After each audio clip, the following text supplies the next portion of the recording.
Hi everybody, Lutheran Miranda here, and I want to share just a testimony with you guys. Something happened last year. I know a lot of you guys probably treat your wives better than I treat mine, but we had a little issue yesterday that was probably all my fault, but maybe we'll save that for another video. I didn't say that, he said that. It was his fault.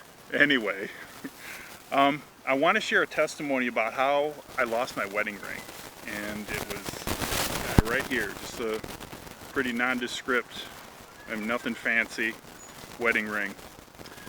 So in our last property, we had about a half-acre pond, and I was just hanging out with the kids. We were all swimming, and I was doing, we call them boost jumps, but you cup your hands together, and then my son would put his foot in my hands, and I would throw him up in the air, and he would kind of flip and then land in the water, and it was great fun. We were all having a great time.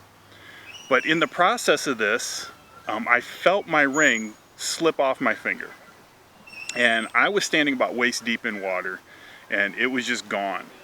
And if you know anything about ponds, it's not like a manicured swimming pool where you can just jump down to the bottom. There's about 2 inches of muck in the bottom. And anyway, my ring was gone, and I was really upset. So I'm telling my wife I lost the ring in the pond, and for her it was just like, all right, it's kind of unfortunate, but we'll just replace it or whatever. And I just kind of kept going on and on about how I lost my ring and how it was so important, it's super significant, and I was kind of getting really worked up and a little emotional. And she's kind of looking at me like, she's looking at me like, what in the world? So anyway, being the woman that she is, she pressed me for details, and I had to open up to her. I was kind of cornered, really. And I remember the reason I was so worked up is because where I was at, I had an offense towards my wife that I had been harboring for about 3 years. She thinks it's funny now. I didn't think it was funny. I had been holding this offense towards my wife for about 3 years. And anyway, losing the ring was kind of like the straw that broke the camel's back. To me, it was just like, okay, now I'm stuck in this relationship, and I've got this issue with my wife, and then now the ring's gone, and it kind of put me over the top. But the issue was, we were at a place where we were struggling financially. Money was just really tight. We were making it, but it was tight. We had no money for extras. And we had kind of squirreled away just enough, in my mind, for a little weekend getaway that I had planned. And so this was a pretty big deal for me. But then we got to talking, and then I think we were out, at Menards, looking at swing sets. I don't know why we were there, but we just happened to be looking at swing sets for kids. I'd been wanting to get the kids a swing set since we moved into the house, because I was a homeschool mom, my kids were home all the time. I just wanted a swing set. Okay, defend yourself. Anyway, so that's what we were doing, and it came down to, we can do the getaway or we can do the swing set. And I let her choose, and she chose the swing set, which I guess if you're a homeschool mom and you got kids home every day, that makes sense. But for me, it was a point where I had felt like she chose the children over me. And that was a big issue for me. But I didn't say anything. I tucked it away, and I got bitter inside about it. I really did. And I had no idea he took it that I was choosing the kids over. He didn't make that clear when he told me to decide. I'm thinking we get a swing set, more for our money, better investment. It'll be there. Whereas we go away, the money's gone. You know, my excuse is trying to figure it out. He didn't tell me I was really deciding between him and the kids. Well, I couldn't say that. Yeah, he didn't say it.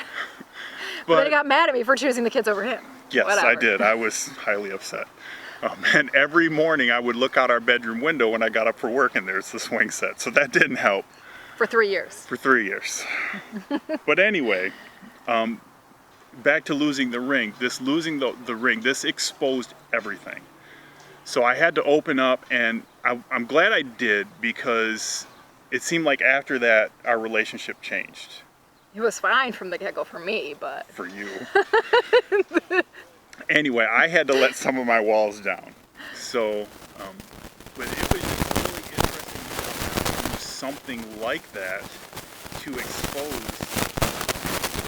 with my wife, just losing the ring and that whole process. But what's really cool is not only did our relationship get some healing, me mainly with the offense that I was carrying, but a lot of walls came down between us, I think. I mean, I think we've been really open. You pulled your walls down. I've always been open. Yes, you've always been perfect. With you. Yes, okay. But after that night, I had a dream that I was raking the pond, and we've got a large pond rake. If you own a pond, that's just part of maintenance. It's just an oversized rake is all it really is. And it's got these aluminum tines, like forks, whatever, and they're about, 2 inches apart, each one. I mean, it's just a huge rake.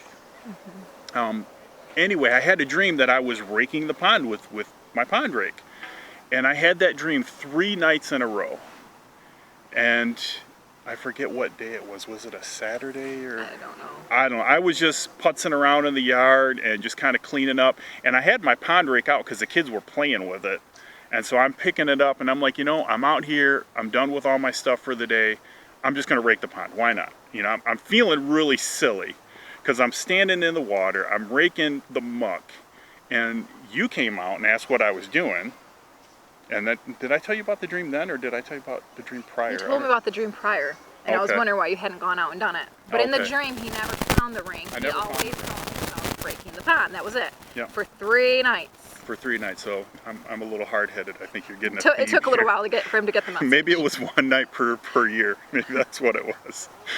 So anyway, I get out there. I'm feeling kind of silly because I'm breaking the pond here, looking for a ring that even if the rake were to go, it would go right through the forks of it anyway.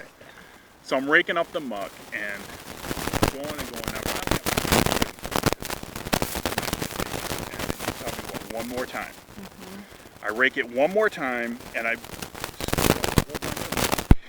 I don't see anything, so I'm done. And then you were actually the whole time, she was sifting through the muck that I was raking up looking for the ring. And lo and behold, you jumped up and you're like, I found it. And at first I thought she was shanking my chain because, she would do something like that. That would be the right thing to do. I thought she was goofing around, but nope. She had it in her hand and God restored the ring back to me. That's still very important to me. It's a symbol of our marriage. But yeah, we got healing through losing the ring, and then God caused us to find the ring. But he never found the ring till he had opened up about the offense. He had opened up and told me how he felt about that whole time. And I see now how he did take that as I was picking the kids over him. I didn't see it like that in the moment when a decision was being made.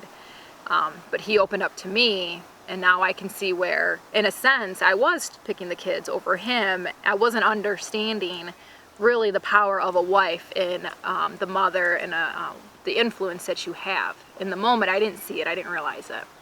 Yeah. But I guess to say all that, just be open to what God is doing in your life, how seemingly insignificant things can really be precursors to a deeper issue. And if you're just open to the Spirit and open to your wife, who is your helper, things can work out, and you can reach a new level in your relationship, in your marriage. And I don't know. It was just kind of a cool experience, and we just thought we'd share it with you guys.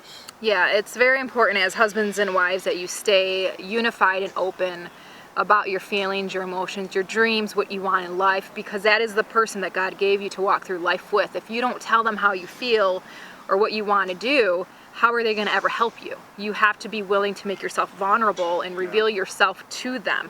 But when you have a wall up, whether it's from an offense or maybe a past hurt, a past relationship, those walls will hinder what the two of you could be doing in life. So until you're willing to take that down, you're not going to go forward together in life, and you're going to always try to be on your own. You're going to feel isolated. You're going to feel closed, because the world will close themselves off to you. People come and go, but when you understand the power of a husband and wife, that unity is always there. So even like yesterday, he was kind of on edge with me. There's a sense that we still have each other's back. If no one else has us, we have each other.